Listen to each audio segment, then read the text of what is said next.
Bismillahirrahmanirrahim. How are you students? Hope all of you are fine. آج ہم اپنے دوسرے لیکچر کا آغاز کرنے لگے ہیں اور آج ہم ڈسکس کریں گے نظریہ پاکستان کی اہمیت. Significance of ideology of Pakistan. Ideology of Pakistan کیا ہے؟ پاکستان کا نظریہ کیا ہے؟ اس پہ ہم نے تفصیلی گفتگو پچھلے لیکچر میں کر لی تھی. آج ہم دیکھتے ہیں نظریہ پاکستان کی اہمیت. تو کچھ پوائنٹس ایسے ہیں جس کی بنیاد جو چیزیں مل کر پاکستان کے نظریے کو بہت اہم بناتے ہیں. تو سب سے پہلی چیز تو ہے اس کی نظریاتی بنیاد. نظریاتی بنیاد سے کیا مراد ہے؟ یعنی وہ نظریہ جس کا ہم نے پچھلے لیکچر میں بھی ذکر کیا ہے، پاکستان جس کی بنیاد پر قائم ہوا. کس چیز کی بنیاد پر پاکستان قائم ہوا؟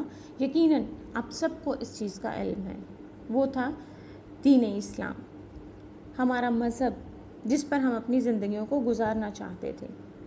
اور بر صغیر کے اندر ہندوؤں کے ساتھ رہتے ہوئے انگریزوں کے تسلط کے اندر یہ ممکن نہیں تھا کہ مسلمان اپنی زندگیوں کو دین اسلام کے مطابق ڈھال سکیں. تو بیسک نظریہ اس کے پیچھے یہی تھا کہ ہم اپنے حقوق کا تحفظ کر سکیں، ہم اپنے دین کے مطابق اپنی زندگیوں کو گزار سکیں. پاکستان، نظریہ پاکستان اس ہمارے ملک کی روح ہے. اسی کی بنیاد پر اس ملک کو حاصل کیا گیا. پاکستان کے تحفظ اور اس کی سالمیت کی بنیاد نظریہ پاکستان ہے. آج بھی نظریہ پاکستان پر ہم قائم ہیں تو یہ ملک ہمارے پاس موجود ہے. اگر خدا نخواستہ کسی دن ہم نے اس نظریے کو چھوڑ دیا تو کسی بھی ملک کو، کوئی بھی ملک نظریے کے بغیر قائم نہیں رہ سکتا. تو اگر کسی نظریے کو چھوڑ دیا جائے تو وہ اس کی نظریاتی سرحدیں جب ختم ہو جاتی ہیں تو اس کی جغرافیائی سرحدوں کا قائم رہنا بہت مشکل ہو جاتا ہے، بلکہ ناممکن ہو جاتا ہے. تو جنوبی ایشیا کے مسلمانوں نے پاکستان اسی نظریے کے حوالے سے مانگا اور یہی نظریہ اسے مضبوط اور مستحکم رکھ سکتا تھا. اگر ہم تاریخ پر نظر ڈالیں تو دیکھتے ہیں کہ پاکستان، نظریہ پاکستان سے جب تھوڑا سا انحراف کیا گیا تو 1971 سقوط ڈھاکہ یعنی بنگلہ دیش ہمارا مشرقی پاکستان مغربی پاکستان سے الگ ہو گیا. اس کی وجہ کیا تھی؟ یہی نظریہ پاکستان سے دوری. جب دونوں حصوں کے اندر نظریہ پاکستان جس کی بنیاد اسلام تھا، ایک دین، ایک مذہب، ایک ہماری سوچ، سب ہم اسی بنیاد پر قائم تھے، تو دو حصے ہم نے انگریزوں سے حاصل کر لیے تھے. ہندوؤں کے تسلط سے بچ کے ہم نے مغربی پاکستان اور مشرقی پاکستان دونوں لے لیے تھے.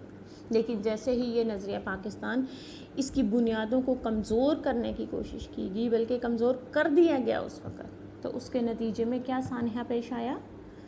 سقوط ڈھاکہ. یعنی 1971 میں ہمارا مشرقی پاکستان بنگلہ دیش بن گیا.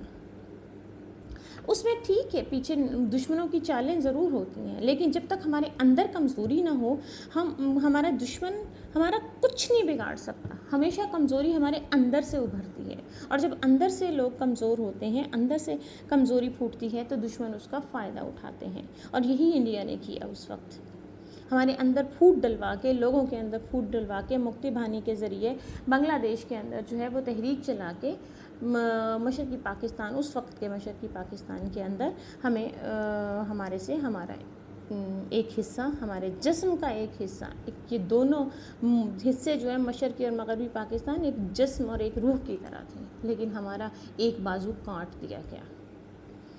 تو کسی بھی ملک کے لیے اور خاص طور پہ ہمارے پاکستان کے لیے ہماری نظریاتی بنیاد یعنی ہمارا دین، ہماری ملت اسلامیہ، یہی ہماری نظریاتی سرحدوں کی حفاظت کرتی ہیں. اور اگر خدا نخواستہ کبھی اس کو خطرہ ہو تو ہماری سالمیت کو خطرہ ہوتا ہے. پھر دوسری بات جس پہ ہم آتے ہیں وہ ہو وحدت کی بنیاد. یعنی پاکستان کے اندر آپ سب کو پتہ ہے کہ ہم بیسیکلی تو 4 صوبے ہیں، لیکن اس کے علاوہ بھی بہت سارے علاقے ہیں، جیسے ناردرن ایریاز ہیں،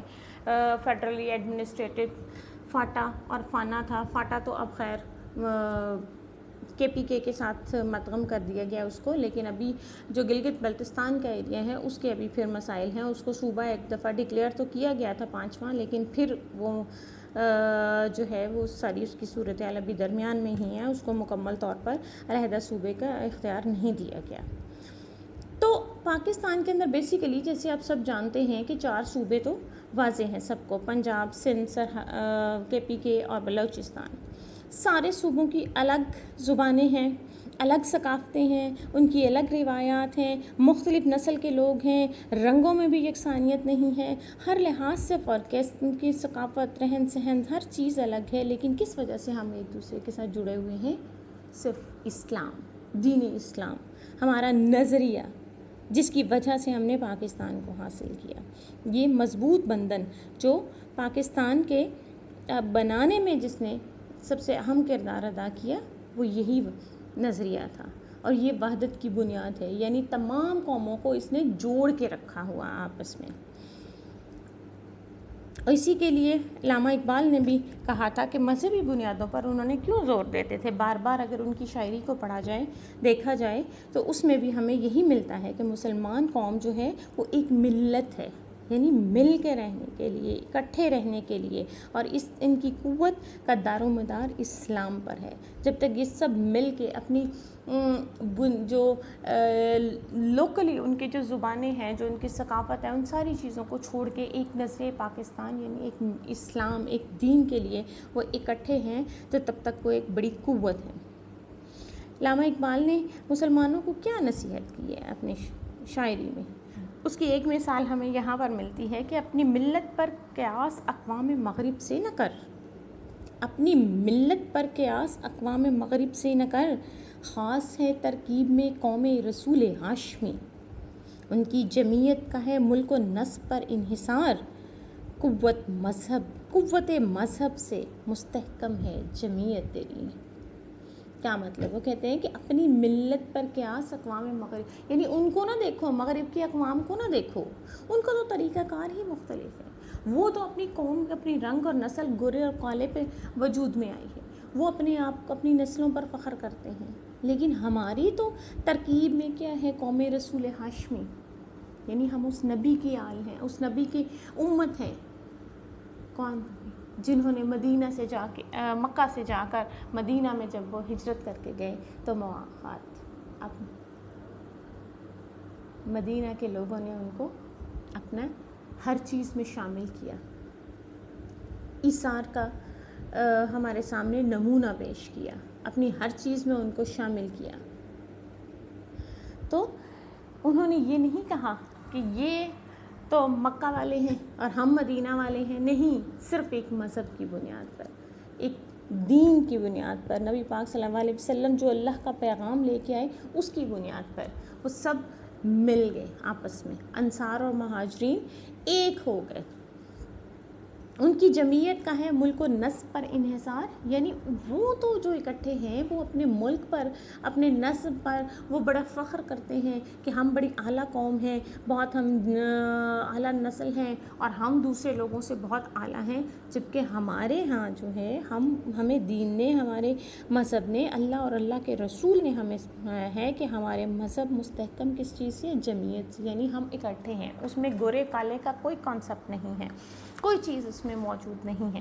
ہم سب صرف بنیاد کس چیز کے؟ دین ہے. ایک کلمہ حق ہے، چاہے وہ گورا ہو، کالا ہو، عربی ہو، اجمی ہو، کسی کو کسی پر فضیلت حاصل نہیں ہے. کیا حکم فرمایا گیا ہے؟ کسی گورے کو کالے پر، کسی کالے کو گورے پر، کسی عربی کو اجمی پر اور کسی اجمی کو عربی پر کوئی فضیلت حاصل نہیں ہے سوائے تقویٰ کے. ہندو اور انگریز جب بر صغیر پر انگریزوں کا قبضہ تھا تو ہندوؤں نے انگریزوں کے ساتھ مل کر ہندوستان پر قبضے کی کوشش کی. وہ مسلمانوں کے ساتھ مل کر جد و جہد تو کر رہے تھے، لیکن ان کا اصل مقصد کیا تھا کہ انگریزوں کو نکال کر وہ بر صغیر پاک و ہند پر قابض ہو جائیں.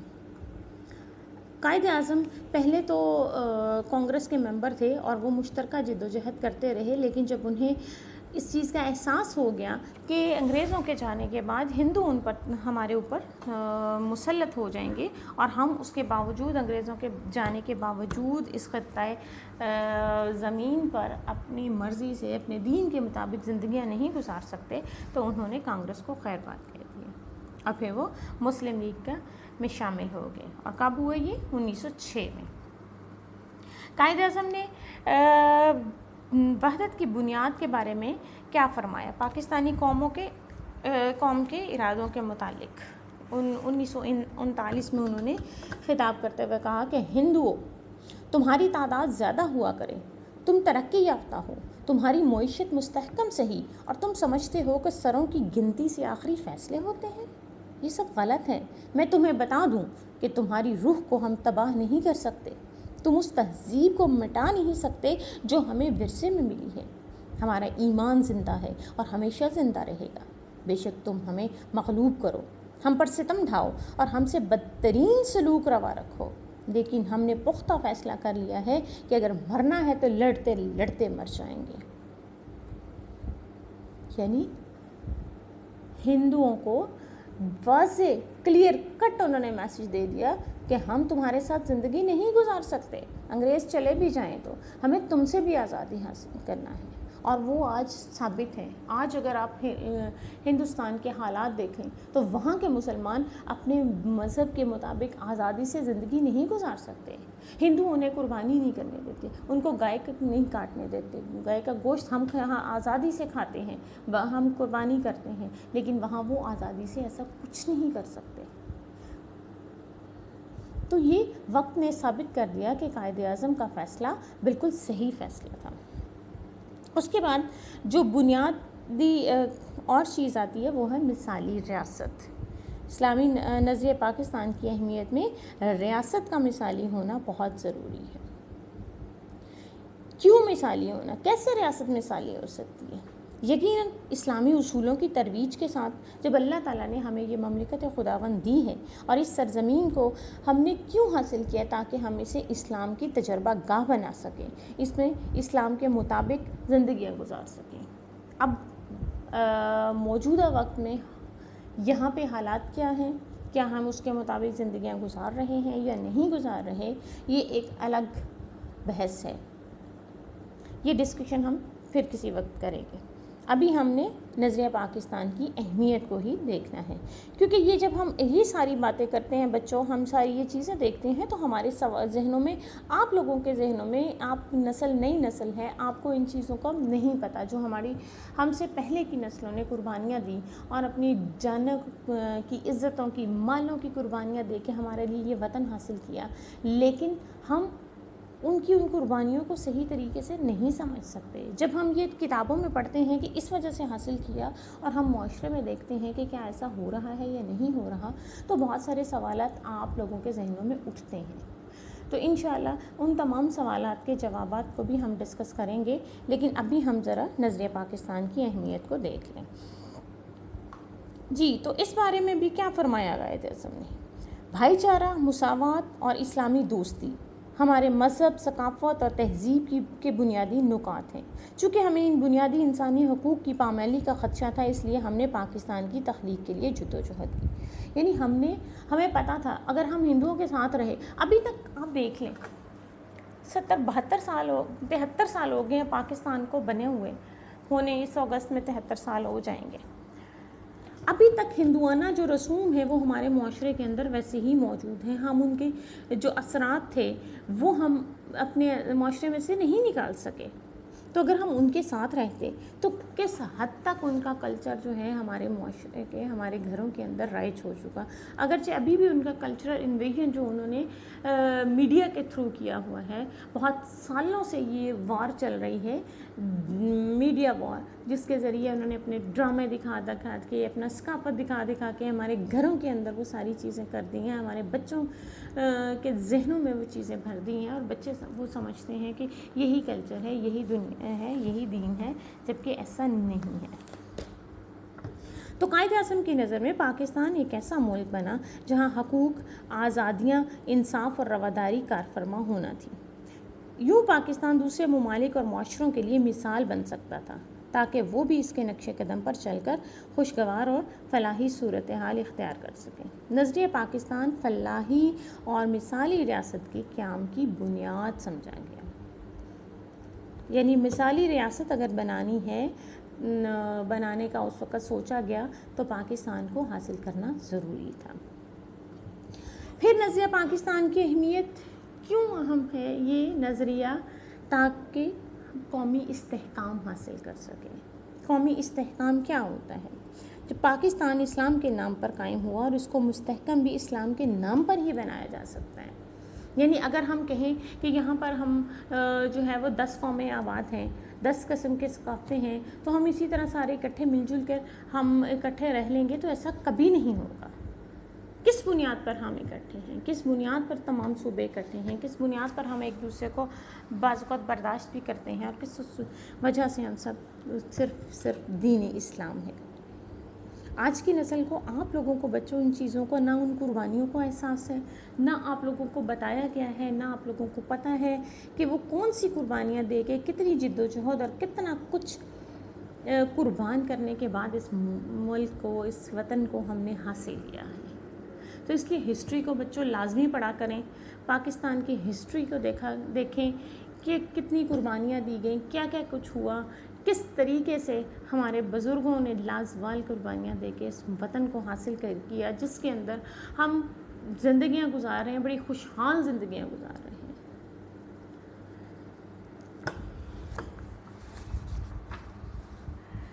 پھر اگلا جو اس کا پوائنٹ آتا ہے وہ ہے جمہوریت کی کامیابی۔ جمہوریت کی کامیابی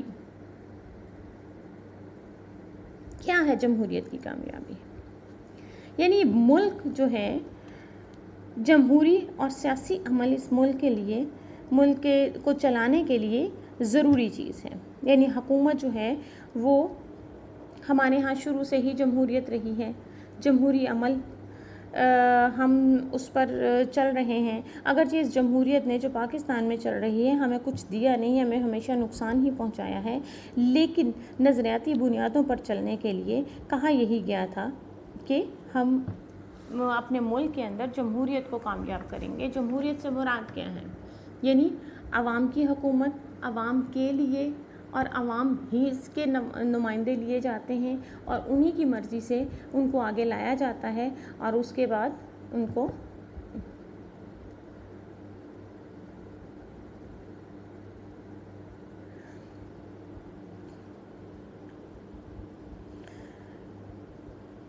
قائد اعظم نے جمہوریت کے بارے میں کیا کہا؟ 1942 میں تقریر کرتے ہوئے آپ نے کہا، ہمارے وجود کا احساس اسلام ہے، ہم ایک ہیں اور ہمیں ایک قوم ہی کی حیثیت سے آگے بڑھنا ہے، اور یہی صورت ہے جس میں ہم پاکستان کو قائم رکھ سکتے ہیں۔ تو پاکستان کو قائم رکھنے کے لیے جمہوریت کو ضروری قرار دیا گیا۔ کامیابی کے لیے کہا گیا کہ یہ نظریہ پاکستان کی بنیاد ہے، لیکن اب جمہوریت اتنے سالوں سے اس ملک میں چل رہی ہے، تو اب کیا اس سے ہم نے وہ کامیابیاں حاصل کی جس کامیابیوں کے بارے میں، جن کے بارے میں قائد اعظم نے کہا، جن کی طرف انہوں نے اشارہ دیا، جن کے لیے انہوں نے پاکستان حاصل کیا جیسے وہ چاہتے تھے؟ تو میرا خیال ہے کہ کافی حد تک ہم اس میں کامیاب نہیں ہو سکے۔ تو اس لیے یہ جمہوریت کی کامیابی یا ناکامی بھی ایک الگ سے ٹاپک ہے، اس کو ہم پھر کسی آئندہ لیکچر میں ضرور ڈسکس کریں گے انشاءاللہ۔ اس کے بعد جو ہمارے پاس آخری پوائنٹ آتا ہے نظریہ پاکستان کی اہمیت کا، وہ ہے اسلامی ریاست۔ اسلامی ریاست کے بارے میں قائد اعظم نے دو ٹوک الفاظ میں فرمایا تھا کہ پاکستان ایک مذہبی نہیں بلکہ اسلامی ریاست ہوگی، یہاں غیر مسلموں کو مسلمانوں کے مساوی درجہ ملے گا، وہ آزاد اور خوشگوار فضا میں سانس لے سکیں گے اور انہیں برابر حقوق حاصل ہوں گے، رواداری اور انصاف کے تقاضے پورے کیے جائیں گے۔ قائد اعظم پاکستان کو تھیوکریٹک سٹیٹ نہیں بنانا چاہتے تھے۔ انہوں نے فرمایا ہمیں کوئی غلط فہمی نہیں ہونی چاہیے کہ پاکستان تھیوکریٹک ریاست ہے، اسلام تمام عقائد کو برداشت کرنے کی قوت رکھتا ہے، لہٰذا ہم ان سب اقوام کا خیر مقدم کرتے ہیں جو پاکستان کی تعمیر و ترقی میں ہمارے ساتھ شریک ہونا چاہتے ہیں۔ 11 اگست 1947 کو پاکستان کی دستور ساز اسمبلی میں آپ نے اسلامی ریاست کے تصور کی وضاحت کرتے ہوئے فرمایا، آپ عبادت کے لیے اپنی مخصوص عبادت گاہوں میں جانے کے لیے آزاد ہیں، آپ کا تعلق چاہے کسی عقیدے سے ہو، ریاست سے ہو، اس چیز سے کوئی سروکار نہیں۔ پاکستان کے تمام شہری مساوی ہیں اور انہیں مساوی حقوق حاصل ہیں۔ یعنی اس سے مراد کیا ہے کہ اسلامی ریاست ایک تھیوکریٹک ریاست نہیں ہے۔ تھیوکریٹک ریاست ہوتی کیا ہے؟ تھیوکریٹک ریاست وہ ہوتی ہے جہاں پہ مذہبی لوگ حکومت کرتے ہیں اور مذہب کو بنیاد بنا کر صرف وہی اس پر پورے جو سیاسی نظام ہے کسی ملک کا اس پر وہ چھا جاتے ہیں، اور وہ اس کو تھیوکریٹک حکومت کہا جاتا ہے۔ یہ کرسچنز میں بعض ملکوں کے اندر بہت ساری ایسی حکومتیں رہی ہیں جو مذہبی بنیاد پر وجود میں آئیں، اور پھر جو ہے انہوں نے وہاں پر مذہب کے نام پر بہت زیادتیاں کی، بہت لوگوں کے حقوق کو سلب کیا۔ مذہب کا نام لے کے حکومت تو کی گئی لیکن مذہب کو صحیح طریقے سے استعمال نہیں کیا گیا۔ تو جب مذہبی لوگ، یہ پریسٹ وغیرہ جو ان کے پادری ہیں، وہ حکومت میں آ جائیں، وہ طاقت میں آ کر حکومت کی باغ دوڑ اپنے ہاتھ میں سنبھال لیتے ہیں، تو اس کو تھیوکریٹک حکومت کہا جاتا ہے۔ تو پاک قائد اعظم نے کیا فرمایا کہ یہ تھیوکریسی نہیں ہے، یہ تھیوکریٹک ریاست نہیں ہے۔ یہاں یہ نہیں ہے کہ ہم نے اس کو دین کے نام پہ، اسلام کے نام پر حاصل کیا اور ہم مذہبی اس کو کہیں کہ ہم صرف یہاں پہ مسلمان ہی رہ سکتے ہیں، مسلمانوں کے لیے ہی ریاست ہے، نہیں، بلکہ پاکستان کے اندر، اس کی حدود کے اندر رہنے والی تمام قومیں، چاہے وہ ہندو ہیں، چاہے وہ سکھ ہیں، چاہے وہ عیسائی ہیں، ان سب کو آزادی ہے۔ وہ سب کو آزادی کس چیز کی ہے؟ اپنی عبادت گاہوں میں جانے کے لیے، اپنے مذہب کے مطابق زندگیاں گزارنے کے لیے، اپنے طریقہ کار کے مطابق زندگیاں گزارنے کے لیے، اور وہ آزادی سے اس ملک کے اندر رہ سکتے ہیں۔ تو یہ بچوں ساری کی ساری بنیادیں تھیں جو نظریہ پاکستان کی، جس کی وجہ سے نظریہ پاکستان بہت زیادہ اہمیت کا حاصل کر گیا۔ تو اسی اہمیت کے نظر پاکستان اب بھی قائم ہے، تو ہمیں اس کو قائم رکھنا ہے انشاءاللہ۔ یہ قیامت تک رہے گا، کیونکہ یہ اللہ اور اس کے رسول کے نام پر بنا ہے، ہمارے دین کے پر عمل کرنے کے لیے یہ بنا ہے۔ اگرچہ ہم اس میں ابھی تک کامیاب نہیں ہو سکے، لیکن انشاءاللہ بہت جلد ایسا وقت آئے گا کہ ہم اس نظریے پر مکمل عمل درآمد کرتے ہوئے نظر آئیں گے انشاءاللہ۔ اللہ حافظ۔